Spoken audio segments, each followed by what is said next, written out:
పాపులను రక్షించుటకు క్రీస్తు యేసు లోకమునకు వచ్చిన మాట రాయబడింది.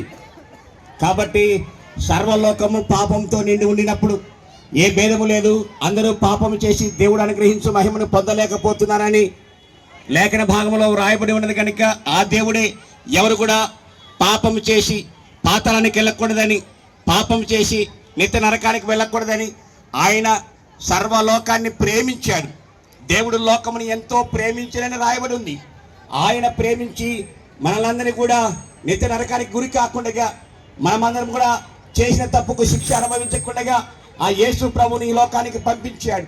ఆయన దైవ కుమారుడు, ఆయన దేవుడైండి దేవత్వాన్ని విడిచి భూలోకానికి వచ్చాడు, మానవతారిగా వచ్చాడు. సర్వలోక పాపం కొరకై ప్రాణం పెట్టాడు.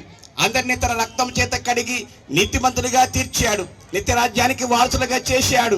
కాబట్టి ఆయన నమ్మదగిన వాడు. లేఖన భాగంలో రాయబడింది. మొదటి యోహాను పత్రిక 1వ అధ్యాయం 7వ వచనంలో 9వ వచనంలో చూసినప్పుడు ఆ మాట జ్ఞాపకం చేసుకోవాలి. మన పాపములను మనం ఒప్పుకొనిన యెడల ఆయన నమ్మదగిన వాడు, నీతిమంతుడు అని రాయబడింది. ఆయన నీతిమంతుడైండి తన రక్తం చేత మనందరినీ నీతిమంతులుగా తీర్చి ఆ నిత్యరాజ్యానికి వారసులుగా చేశాడని ఈ పరిశుద్ధ గ్రంథం సెలవిస్తుండగా ఆ ప్రభువుని నమ్మిన మీరు కూడా నమ్మాలని, మీరు కూడా ప్రభువుని సొంత రక్షణగా అంగీకరించాలని, ఈ లోకంలో ఏది శాశ్వతం కాదని